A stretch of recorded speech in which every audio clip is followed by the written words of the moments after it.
Alright, so this is going to be video number 2 of packing stuff for the Coast to Coast for Cancer ride.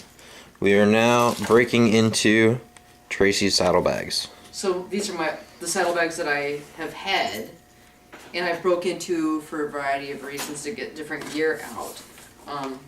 So I've got the maps. We thought it'd be handy to show you what we usually carry, and then we'll show you what we're putting in.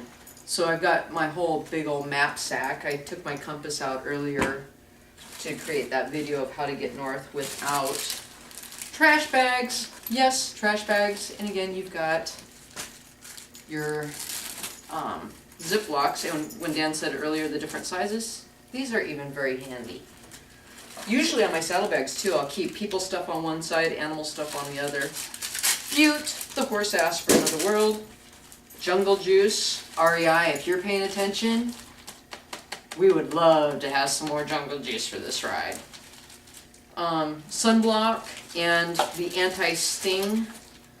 And especially with the one horse that I ride, Ziploc, because when she decides to rub against a tree, if you've never had your stuff squirt out, there you go.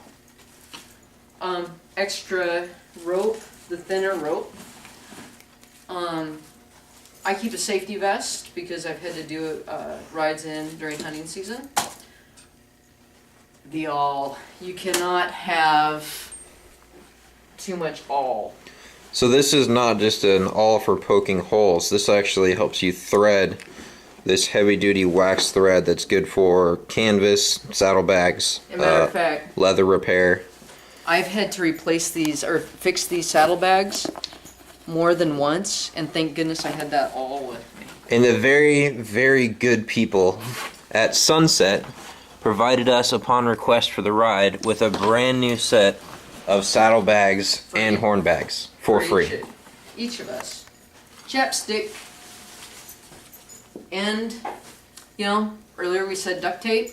Baling twine is the other good one. I've got my list of things. So I always keep a list handy of what I keep in, and then we're going to end up going through. It's been a while since I've gone through this. This is actually showing how old. I don't even know if I should show you guys this. It's kind of nasty. Probably I'll get tossed. Are you going to tell everyone what it was? I'm thinking it was Gatorade, bouillon cubes. So I keep a lot of bouillon cubes just in case, and tea bags. So, if anybody is interested, someone can make a stew. Let us know how that works. The little bitty rolls of duct tape, handy. Emergency food, and something that we tend to talk a lot about is always have something that you don't eat, and I'm just not a fan of tuna. So I keep tuna in because then you don't break into your emergency food just when you're hungry. It's like when you need it. So I do the tuna. And it's kind of cool that they actually went out of the cans, and chicken does the same thing. Matter of fact, we'll be packing some of these. Not the tuna, because that's going to be the emergency. More trash bags, more Ziplocs, the light stick, handy. We had once, Dan and I had taken out a ride, and we tied a light stick to the back of the mule. I had 7 mules, and they were all black, and we were riding. It was like 10 o'clock at night. It was dark. It was after midnight by the time we turned back. Right. Okay. So we had it dangling so Dan could just follow the glowing green light. Let's see here. I keep a knot eliminator for the High Line. I also, in the event a shoe comes off, film canisters. That digital doesn't do anymore.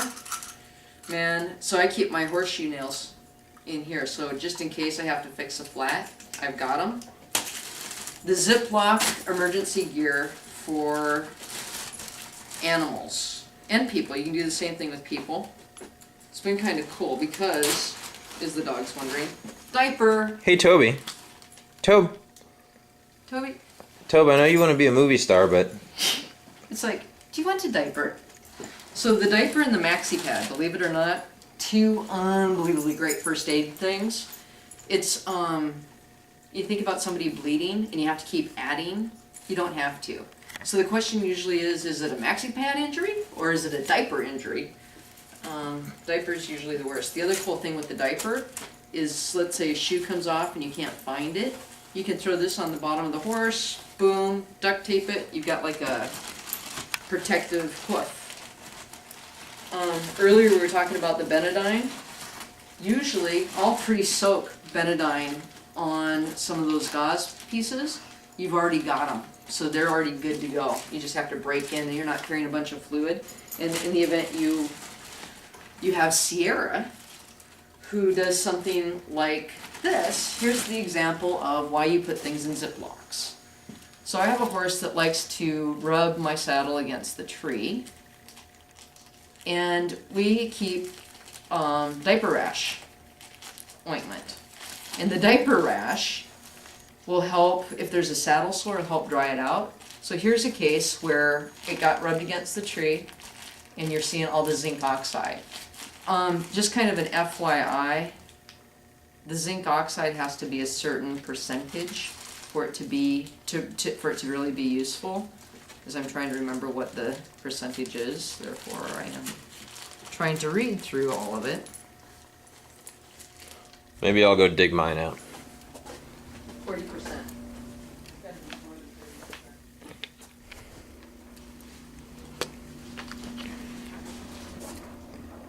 Yes, zinc oxide, 40%. That's where you want to go. And then you got the Shriners. I actually carry the Shriners with me.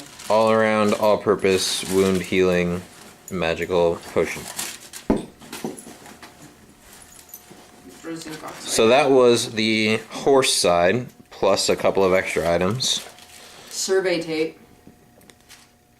Always a good idea. And then the used back end pad.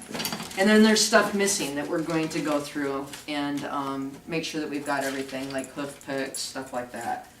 So that's just taking the old saddlebag, because now we've got new ones that we get to use. And we'll go over the packing of the new saddlebags at another point.